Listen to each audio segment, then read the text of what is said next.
Trump officials have taken a hard stance, openly targeting India. They've even blamed India for millions of deaths. They say India has blood on its hands. They falsely accused India globally of major wrongdoing. Stephen Miller from Trump's team spreads this false narrative online. They've even broadcasted it on official news channels. Trump goes after nations one by one, like a demon from a meme, knocking on every door. They blamed Russia first, but Russia ignored it. Then the Trump team pressured China. China resisted US bullying. Trump wants to appear strong before elections. He thinks it will help him get votes.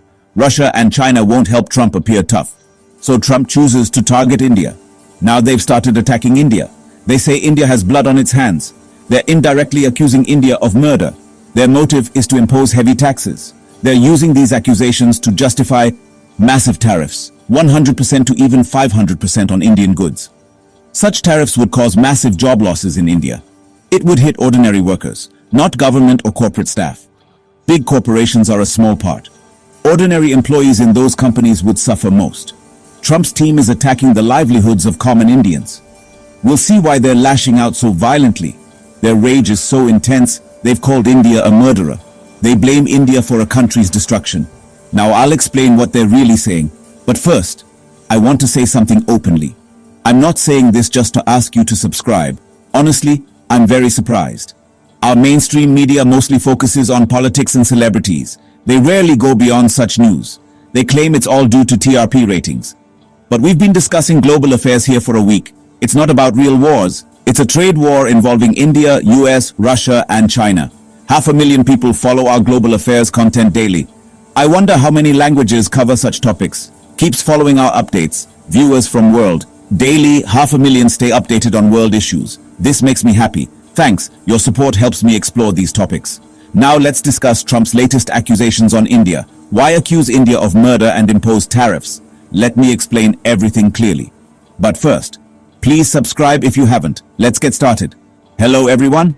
Here's the latest development. Stephen Miller is a key member of Trump's team. He holds significant power. He recently spoke on Fox News. He said India is funding Russia's war. Russia and Ukraine, once united, are now at war, an internal issue.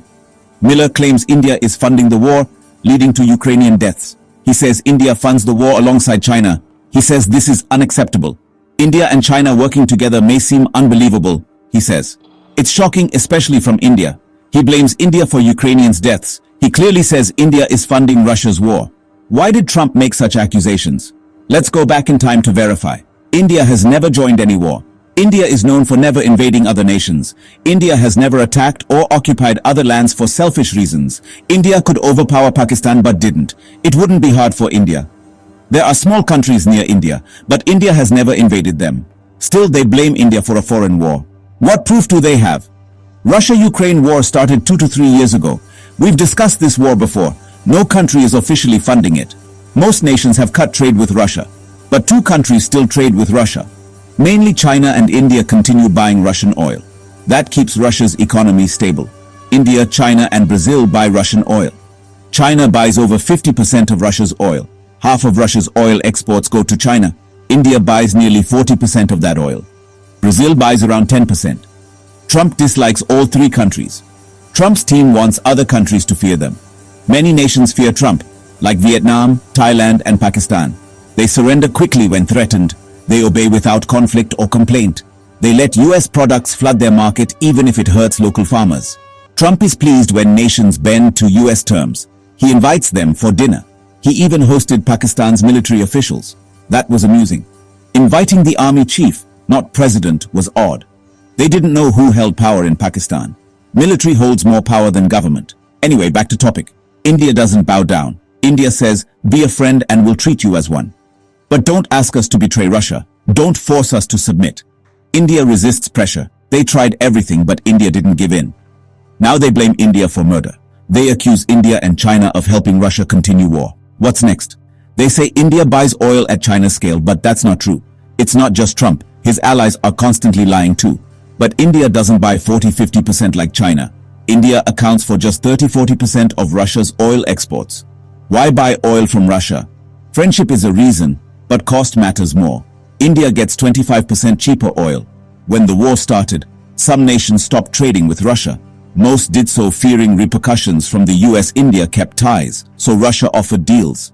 Business continued beyond friendship. Russia gave major discounts. Russian oil was 25% cheaper than Middle East oil. Buying Russian oil made financial sense. More than friendship, it was good business.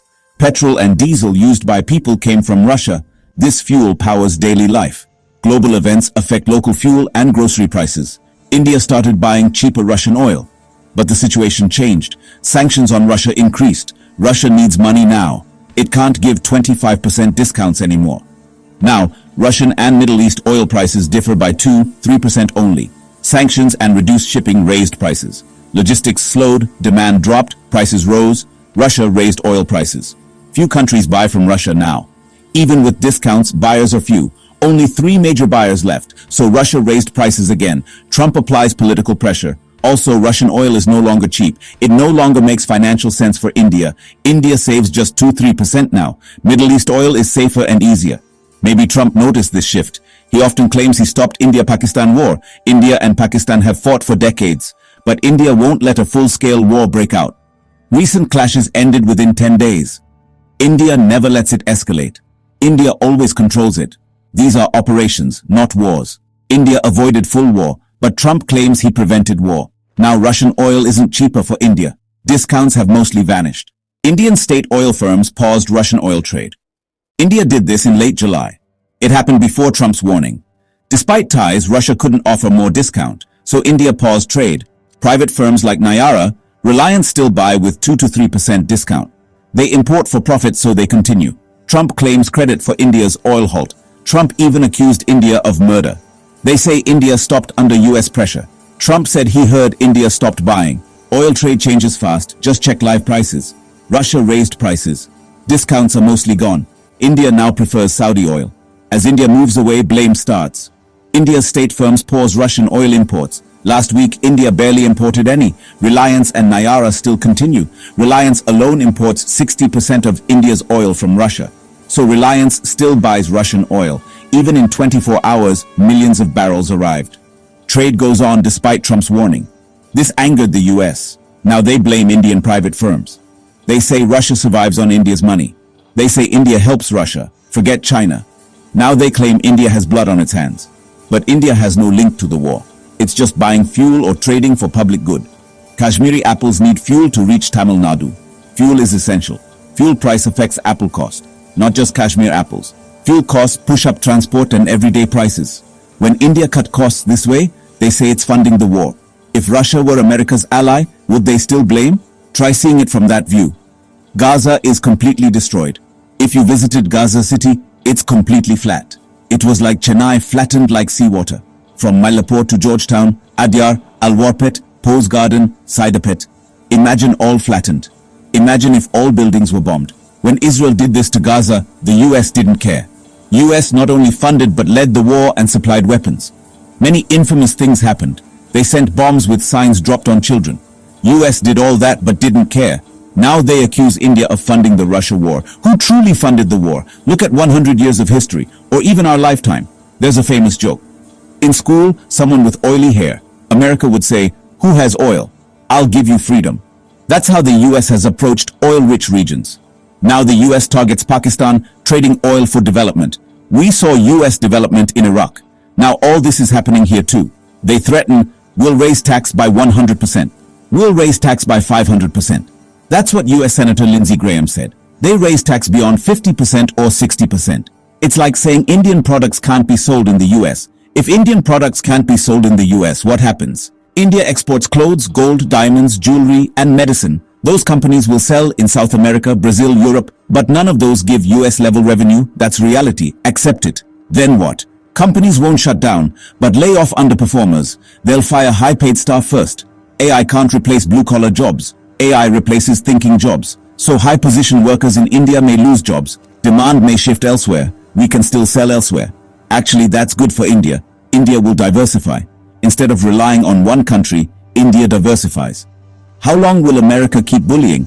Because of the US, India stopped Russian oil trade. Indian government firms paused Russian oil imports. Yes, they paused, not refused. If you're asking about the future, Madan, global trust in the US dollar will drop. Ever wonder why people keep buying dollars? Why is the dollar so key? Because it was seen as fair and stable globally. But in the last 50 years, US always said, "Who has oil? I give freedom." Trust dropped especially after Trump came. If markets crash after a powerful leader wins, something's wrong. It means business and investor trust is gone. They're just waiting out 4 years.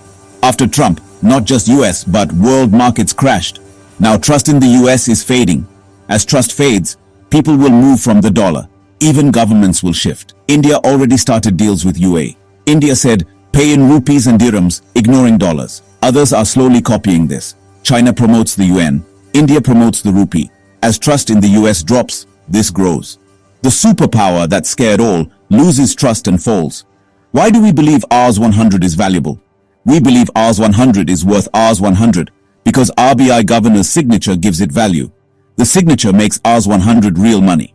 That promise backs our transactions. Look at any note or ask your parents about rupee notes. You will see a signature promising value for all money, not coins. Only because of that trust people use it. Same with dollars. They have power because of trust.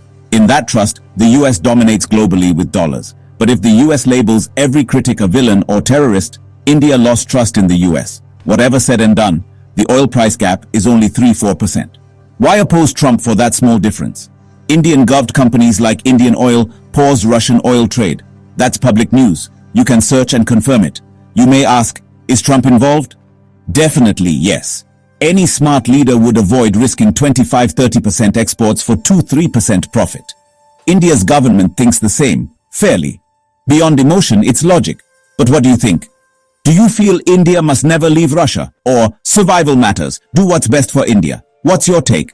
To clarify, India hasn't fully left Russia. I want to inform that private firms like Reliance and Nayara still buy Russian oil. Govt firms are stepping back slowly. Margins aren't profitable for India now. Is India doing the right thing business-wise? I think yes. We haven't insulted Russia. We didn't stop due to US pressure. India should see it from a business view. India hasn't stopped supporting Russia. Just wanted to clarify. India is neutral, handling it professionally. India hasn't picked a side yet, and that's okay. What's your view? Or do you think, pick a side now, Madan? I don't agree, but it's my opinion. What do you think? Ultimately, poor vegetable sellers suffer.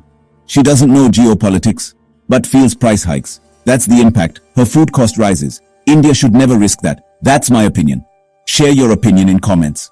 Honestly, I admire how India's handling this. Let's see how India manages and where it ends. Let's see how much taxes rise. Do you think India's on the right or wrong path? Drop your thoughts in the comments. See you in the next video. Until then, bye. Worldpedia signing off here. Love you all. Take care. Bye. Cheers.